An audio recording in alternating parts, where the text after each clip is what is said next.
Hi friends, നമുക്കിന്ന് home made രസം powder ഒന്ന് തയ്യാറാക്കിയെടുത്താലോ. അപ്പോൾ നമുക്ക് എങ്ങനെയാണ് രസം പൗഡർ തയ്യാറാക്കിയെടുക്കുന്നതെന്ന് നോക്കാം. അതിന് വേണ്ടിയിട്ട് നമുക്ക് ആദ്യം തന്നെ ഒരു പാൻ സ്റ്റൗവിൽ വെക്കുക. പാൻ ഹൈ ഫ്ലെയിമിൽ ഇട്ടിട്ട് ചൂടായി കഴിഞ്ഞാൽ പിന്നീട് ലോ ഫ്ലെയിമിലേക്ക് കുറച്ചതിന് ശേഷം അതിലേക്ക് 1/4 കപ്പ് മല്ലി ചേർത്ത് കൊടുക്കുക. ആദ്യം തന്നെ ഈ മല്ലി നമുക്ക് ലോ ഫ്ലെയിമിൽ ഇട്ടിട്ട് ഒന്ന് ഡ്രൈ റോസ്റ്റ് ചെയ്തെടുക്കണം. മല്ലി നമുക്ക് ആവശ്യത്തിനുള്ള വറവായി എന്ന് എങ്ങനെയാണ് മനസ്സിലാക്കാമെന്ന് വെച്ചാൽ, മല്ലി നമ്മൾ റോസ്റ്റ് ചെയ്തെടുക്കുന്ന സമയത്ത് നമുക്ക് മല്ലി പാകമായി കഴിഞ്ഞാൽ നല്ലൊരു സ്മെല്ല് വന്നു തുടങ്ങും. ആ സമയത്ത് നമുക്ക് ഫ്ലെയിം ഓഫ് ചെയ്യാം. ഞാനിപ്പോൾ പറയുന്ന ഇൻഗ്രീഡിയൻസ് എല്ലാം 1/4 കപ്പ് രസം പൗഡറിനുള്ള ഒരു ഇൻഗ്രീഡിയൻസ് ആണ് ഞാൻ പറയുന്നത്. അപ്പോൾ കൂടുതൽ അളവിന് നിങ്ങൾക്ക് രസം പൗഡർ ആവശ്യമുണ്ടെന്ന് വെച്ചാൽ നിങ്ങൾ എടുക്കുന്ന ഇൻഗ്രീഡിയൻസും കൂടുതൽ എടുത്തിട്ട് ചെയ്തെടുക്കുക. അപ്പം നമ്മുടെ മല്ലി ഇവിടെ തയ്യാറായി വന്നിട്ടുണ്ട്. അപ്പം നമുക്ക് മല്ലി വേറൊരു പാത്രത്തിലേക്ക് മാറ്റി വയ്ക്കാം.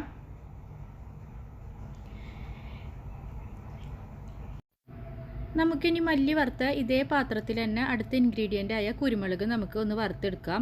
അപ്പം മല്ലിയുടെ 1/4 ഭാഗം അളവിലുള്ള കുരുമുളക് എടുത്താൽ മതി. അങ്ങനെ നിങ്ങളൊരു അളവിന് എടുക്കുകയാണെങ്കിൽ നിങ്ങൾക്ക് കൺഫ്യൂഷൻ വരില്ല.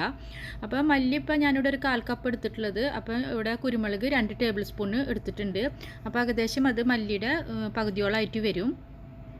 ഇത് നമുക്ക് ഒന്ന് വറുത്തെടുക്കാം. അപ്പോൾ കുരുമുളക് നമുക്ക് പാകമായിട്ട് മനസ്സിലാവുന്നത് എങ്ങനെയാണെന്ന് വെച്ചാൽ, കുരുമുളക് നമുക്ക് ചെറുതായിട്ടൊന്ന് പൊട്ടിത്തുടങ്ങും. ആ സമയത്ത് തന്നെ നമുക്കിത് പാനിൽ നിന്ന് മാറ്റിയിട്ട് നമുക്കിപ്പോൾ മല്ലിയിട്ട അതേ പാത്രത്തിലേക്ക് നമുക്ക് മാറ്റി വയ്ക്കാം. ഇങ്ങനെ നമ്മൾ മാറ്റി വയ്ക്കുന്നത് ഒരുമിച്ചിട്ടിട്ട് പൊടിക്കാൻ വേണ്ടിയിട്ടാണ് കേട്ടോ. അപ്പോൾ നമ്മുടെ കുരുമുളക് നമുക്കിവിടെ ഏകദേശം പാകമായിട്ടുണ്ട്. അപ്പോൾ നമുക്ക് ഈ കുരുമുളകും നമുക്ക് മാറ്റിയിടാം. പിന്നെ ഇതൊക്കെ റോസ്റ്റ് ചെയ്തെടുക്കുന്നത് ലോ ഫ്ലെയിമിൽ ഇട്ടിട്ട് വേണം റോസ്റ്റ് ചെയ്തെടുക്കാൻ വേണ്ടിയിട്ട്.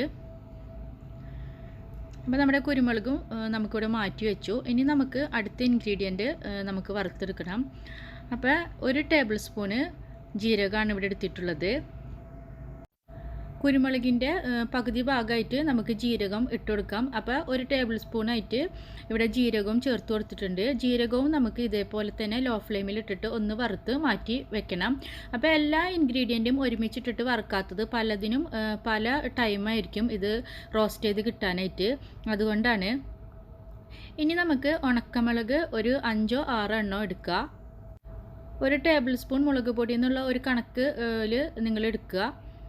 ഈ ഉണക്കമുളകിൻ്റെ കൂടെ തന്നെ ഞാനിവിടെ 3 തണ്ട് കറിവേപ്പിലയും കൂടി ഇട്ട് കൊടുക്കുന്നുണ്ട്.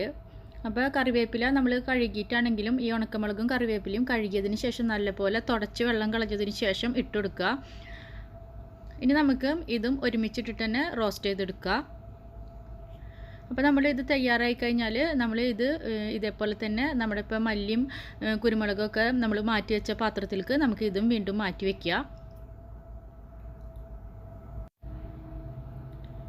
പിന്നെ ഇങ്ങനെയൊക്കെ ചെയ്യുമ്പോൾ ഫ്ലെയിം ഒരിക്കലും കൂടാതിരിക്കാനായിട്ട് ശ്രദ്ധിക്കുക.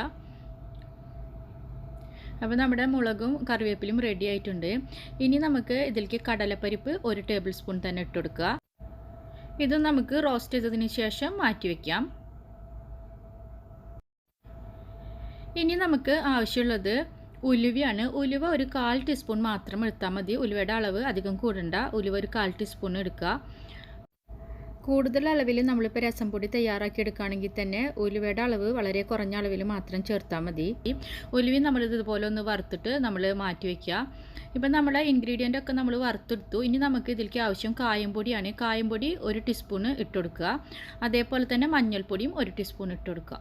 ഇനി ഇത് ചൂടാറിയതിന് ശേഷം നമുക്ക് മിക്സിയുടെ ജാറിലിട്ടിട്ട് നല്ലപോലെ ഒന്ന് പൊടിച്ചെടുക്കണം. നല്ല ഫൈനായിട്ട് തന്നെ പൊടിച്ചെടുക്കുക. നല്ലപോലെ പൊടിച്ചെടുത്തതിന് ശേഷം നമ്മളിത് ചൂടാറി കഴിഞ്ഞിട്ട് വേണം നമ്മൾ എയർ ടൈറ്റ് കണ്ടെയ്നറിൽ അടച്ച് വെക്കാനായിട്ട്. അതായത് നമ്മൾ മിക്സിയിൽ അടിക്കുമ്പോൾ നമ്മളിപ്പോൾ ചൂടാറിയതിന് ശേഷമാണ് നമ്മൾ പൊടിച്ചെടുക്കുന്നത്. പക്ഷേ മിക്സിയിൽ അടിച്ച് കഴിഞ്ഞാൽ നമുക്കൊരു നേരിയ ചൂടുണ്ടാവും. ആ ചൂട് ഫുള്ള് അറിയതിന് ശേഷം വേണം നമ്മൾ എയർ ടൈറ്റ് കണ്ടെയ്നറിൽ ഇട്ടിട്ട് സൂക്ഷിച്ച് വെക്കാനായിട്ട്.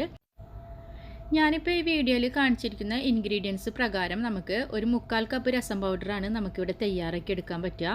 അപ്പോൾ കൂടുതൽ അളവിലൊക്കെ നിങ്ങൾക്ക് രസം പൗഡർ തയ്യാറാക്കി എടുക്കണമെന്ന് വെച്ചാൽ നിങ്ങൾ കൂടുതൽ അളവിലുള്ള ഇൻഗ്രീഡിയൻസ് എടുത്തിട്ട് ചെയ്യുക. അതേപോലെ തന്നെ വല്ലാണ്ട് കൂടുതൽ അളവിലൊക്കെ രസം പൗഡർ തയ്യാറാക്കി വെക്കരുത് കൂടുതൽ കാലത്തിന് വേണ്ടിയിട്ട്. കാരണം അതിൻ്റെ ഫ്ലേവറൊക്കെ നഷ്ടപ്പെടും. അതേപോലെ തന്നെ നമ്മൾ രസം ഉണ്ടാക്കുന്ന സമയത്ത് നമ്മൾ ഇതിൽ നിന്ന് 2 ടീസ്പൂണൊക്കെ വരെ രസം പൗഡർ ഇട്ട് കൊടുത്തതിന് ശേഷം നമുക്ക് രസം തയ്യാറാക്കി എടുക്കുക. അപ്പോൾ എല്ലാവരും വീട്ടിൽ ട്രൈ ചെയ്യണം. അതേപോലെ തന്നെ ഇത് ഉണ്ടാക്കിയിട്ട് ഇതിൻ്റെ ഫീഡ്ബാക്കൊക്കെ നിങ്ങൾ അറിയിക്കുക. അപ്പോൾ എല്ലാവർക്കും വീഡിയോ കണ്ടതിന് ഒരിക്കൽ കൂടി താങ്ക്സ്. വീണ്ടും നമുക്ക് അടുത്ത വീഡിയോയിലൂടെ കാണാം.